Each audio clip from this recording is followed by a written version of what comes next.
Amigos do canal Planeta Integral, vamos conversar aqui hoje a respeito dessa declaração do general Vilas Boas, dizendo que o Olavo de Carvalho é um verdadeiro Trotsky de direita. Vamos tentar compreender um pouco da biografia do Trotsky, o contexto histórico em que ele viveu e, com isso, então, conseguir compreender essa comparação que faz o general Vilas Boas dentro do contexto da realidade brasileira agora de 2019. O Trotsky foi um intelectual e um homem de ação. Ele nasceu na Ucrânia, né, na União Soviética, em 1870 e poucos. Desde pequeno, o Trotsky ele era um adolescente que tinha liderança, fazia mobilizações. Inclusive, certa vez, já no segundo ano, ele mobilizou a turma contra um professor impopular da escola onde ele estudava. Com 18 anos de idade, então, ele já era líder do Sindicato dos Operários na Rússia, na União Soviética, na época. E ainda dentro do império do Nicolau II. Né? A Revolução Russa só aconteceu em 1917. Em virtude dessas movimentações dele lá pelo sindicato, 2 anos depois, com 20 anos de idade, ele acabou sendo preso e remetido para a Sibéria. Né?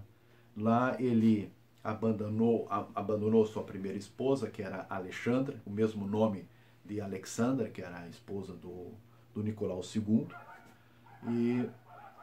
e foi para Londres, onde trabalhou com o Lenin, numa tipografia, num jornal onde o Lenin era diretor. Depois, em 1905, ele volta para Petrogrado, né, na União Soviética, continua com suas movimentações políticas. Ali ele já era um intelectual, já escrevia bastante e tal, enfim, a respeito, já estudava Marx, Engels, né? Foi inclusive quem melhor compreendeu a questão da Revolução Permanente, mas o fato é que ele foi novamente preso e remetido de novo para a Sibéria. Ele já era esposo nessa época da Natália, que foi a segunda e última esposa dele. Então dali ele conseguiu fugir e foi parar em Nova York. Lá ele se filiou à ala menchevique do Partido Operário Russo. Quando estourou em fevereiro de 1917 a Revolução Russa, o czar, em março, renunciou ao seu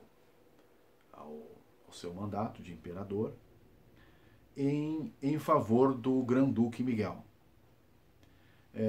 Eles estavam descontentes, os russos, com a participação da Rússia na Primeira Guerra Mundial e outras situações internas também. Esse Grão-Duque não quis beber do cálice envenenado, porque a situação é de grande ebulição, e acabou renunciando também em favor do governo provisório, e assumiu então o Kerensky, que foi o primeiro-ministro desse governo provisório. Então essa foi a primeira fase, digamos assim, da chamada Revolução Russa. Depois, em outubro, então, nessa primeira fase, a facção menchevique controlou o poder, e aí então veio em outubro a segunda fase da Revolução, em que os bolcheviques, né, o Exército Vermelho, acabou assumindo o poder. Nessa época o Trotsky já era afiliado, já tinha se desligado dos mencheviques, que era uma ala mais moderada, né, do sindicato de operários russo, e ele já tinha entrado então para essa ala dos bolcheviques. Ele era um cara muito preparado, um homem de muita ação, e tinha muita liderança. Então, em seguida, foi comandar, foi nomeado chefe, como comissário-chefe do Exército Vermelho. No Exército Vermelho, ele teve grandes vitórias, né? Era um grande estrategista e atuava no Exército Vermelho seguindo o critério de uma disciplina muito rígida, e o critério da nomeação dos oficiais era a competência. Então não interessava se o cara era bolchevique, né? Normalmente, aliás, ele acabava nomeando oficiais burgueses, né? Oficiais que tinham sido oficiais aristocratas do exército do imperador Nicolau II, justamente porque eram que tinham as melhores condições, o melhor estudo, né? Um estudo militar. E então era desses que ele precisava. Ele era um líder muito pragmático, né? Em cada um desses batalhões, desses regimentos, havia sempre um oficial, então, nomeado por ele, e um comissário do partido. E esse comissário do partido tinha que homologar todas as decisões daquele oficial. Se alguma coisa desse errado, se houvesse deserções, ou se uma missão paga pelo Trotsky não desse certo, o primeiro a ser fuzilado, tinha pena de morte, o primeiro a ser fuzilado era o comissário e depois o oficial.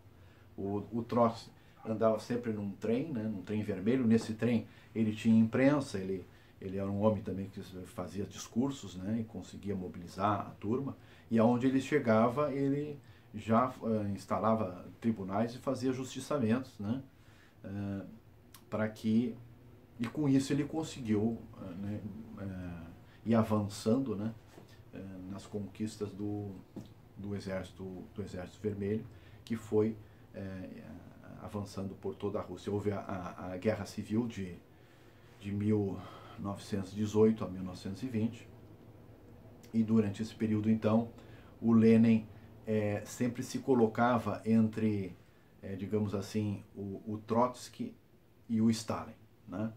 O Stalin passou a controlar mais a parte administrativa do partido, e o Trotsky, com essa mão de ferro, né, foi o grande responsável pelas conquistas do Exército Vermelho, e o Stalin ia engolindo o Trotsky, e o Lenin, enquanto vivo, apoiava as decisões do Trotsky, essa maneira de ser do Trotsky. Havia muito descontentamento por parte dos bolcheviques, dos velhos bolcheviques, dos antigos bolcheviques, com o Trotsky, justamente pelos justiçamentos que ele fazia e pelas nomeações de oficiais burgueses, enfim.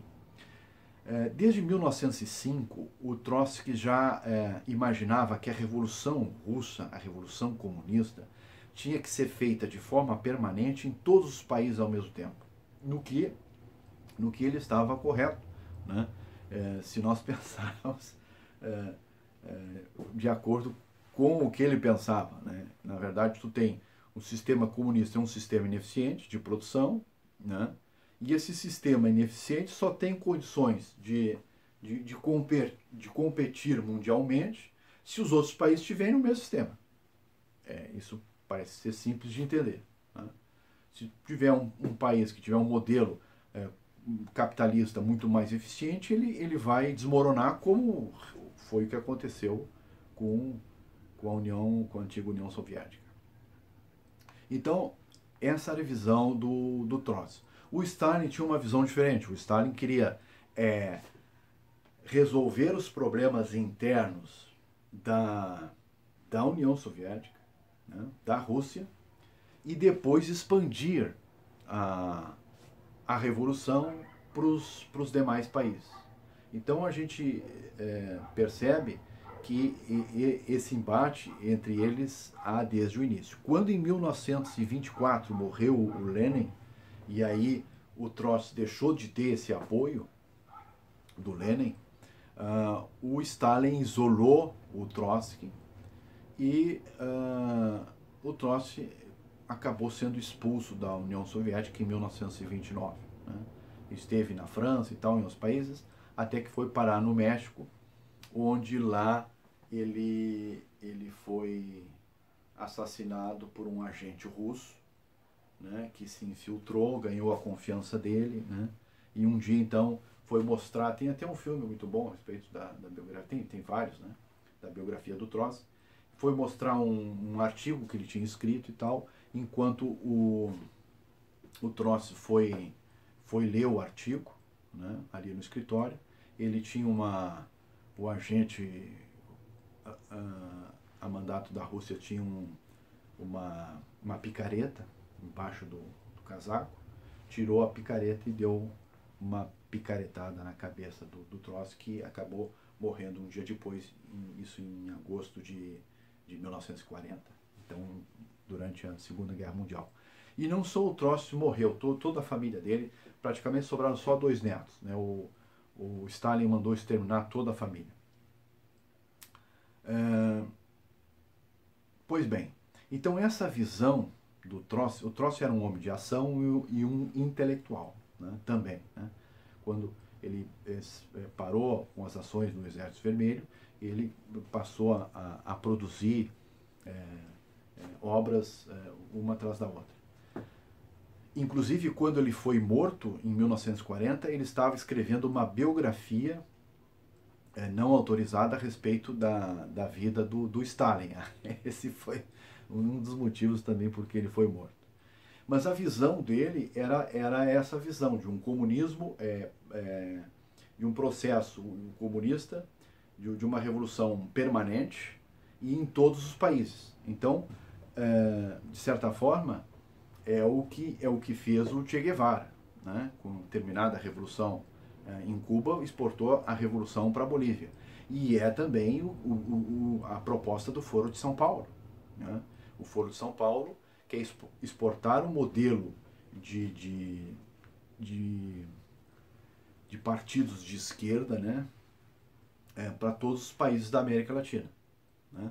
Então, aí, Bolívia, Venezuela, Brasil, Argentina, né? Todos esses países receberam inclusive financiamentos, né? Muitos desses países receberam financiamentos eleitorais e dinheiro do Brasil, né? Para manter aquele modelo de esquerda. É bem o caso da Venezuela, né? Que é sustentada hoje pela chamada resistência, né? Russa e apoio da China. Né?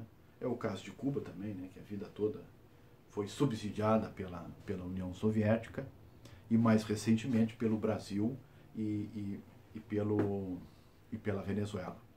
Durante os governos do PT, então houve todo esse movimento do Fórum de São Paulo, o aparelhamento do governo, né, das universidades, das instituições culturais, e inclusive o aparelhamento da própria oposição. Né? Quer dizer, através do Mensalão e do Petrolão, os governos do PT conseguiram inibir, né, a ação da oposição, das ideias contrárias, né, das ideias liberais, das ideias conservadoras. Né? Então só as ideias daquele partido, né, que poderiam prosperar, porque os demais partidos estavam numa espécie de mordaça, né? Quer dizer, eram calados por propina, através da propina. A sociedade brasileira percebeu todo esse movimento. É um movimento trotskista, né? De fundo trotskista. O Trotsky apregoava nada mais do que isso, quer dizer, espalhar o modelo de revolução socialista por todos os países. Né? Ao perceber a sociedade brasileira, ao perceber essa situação, esse aparelhamento, essa situação de corrupção, e não se sentindo representada pelos partidos, escolheu um candidato, né, que representava o contrário disso, que foi o candidato Jair Bolsonaro, né? Então, o Jair Bolsonaro, apoiado pelos militares, né, que representam dentro da sociedade brasileira hoje uma instituição idônea, né? E os olavistas do outro lado, né, que tem esse viés de embate de ideias, né? O próprio Olavo de Carvalho diz que não é nem a favor da escola sem partido, mas, a princípio, pela dialética, pelo debate e pela escola em que todos os partidos estejam, todas as ideias estejam ali representadas. A mesma coisa nas entidades culturais, nas universidades, enfim, né? E nos próprios jornais, né? O que hoje se tem é um desequilíbrio muito grande entre ideias, entre difusão de ideias conservadoras dentro das instituições, dentro dos jornais, né? Defesa de ideias conservadoras dentro de todas essas estruturas, né, culturais e midiáticas, né, profissionais, e ao passo que as ideias progressistas têm um espaço muito maior, né? Então, o importante é trazer o embate e igualdade de espaços para o confronto desses dois blocos, como de certa forma é nos Estados Unidos, né, entre democratas e republicanos. Em nenhum momento há essa tentativa de aparelhar totalmente as estruturas de governo, jornalísticas e culturais com uma ideia única, né? Não é essa a proposta. Quando aqui o Vilas Boas diz o seguinte: Olavo de Carvalho, verdadeiro Trotsky de direita, não compreende que substituindo uma ideologia pela outra não contribui para a elaboração de uma base de pensamentos que promova soluções concretas para os problemas brasileiros. A proposta não é essa, né? A ideia do Olavo de Carvalho, dos olavistas, né, pelo menos em sua grande parte, não é o aparelhamento das entidades, instituições financeiras, instituições jornalísticas, instituições culturais, com ideias exclusivamente conservadoras, né? A ideia é justamente que haja o embate, né, e o confronto de progressistas e conservadores. Isso que faz a riqueza da democracia, né? Esse caminhar. Agora, a gente também compreende a posição do general Vilas Boas, quer dizer, é uma posição de estadista, uma posição de sensatez. Ou seja, em sentido inverso, se um comandante, se um estadista, ou se um presidente da república, ou se um dono de uma empresa, né, ou se um gerente de uma organização disser para o funcionário: olha, vai ser muito difícil fazer isso aqui, quando chega ali no escalão intermediário o cara já diz: olha, isso aqui é quase impossível, e quando chegar lá na base o cara vai dizer: isso aqui é impossível de fazer, não dá para fazer, não tem como, né? Então é claro que a posição do estadista sempre tem que ser uma posição de contraponto, de ponderação, né? Então eu acho que ele faz bem em tentar diminuir a pressão, né, entre esses dois blocos, né? Os próprios questionamentos que foram feitos em cima das posições, do confronto de posições do Mourão com o presidente Bolsonaro, eu acho que ajudou o vice-presidente Mourão, e ele né, se ajustou à sua posição, né? Talvez em relação ao Santos Cruz, né, aconteça o mesmo, quer dizer, ele vai aos poucos ajustando a sua posição, né, no sentido de ter mais cuidado nas suas declarações. Na verdade, quem traz toda essa celeuma, né, é a própria mídia, né, que está tendo seus interesses contrariados, que tem interesses financeiros e corporativos, né, e, então interessa para eles esse embate.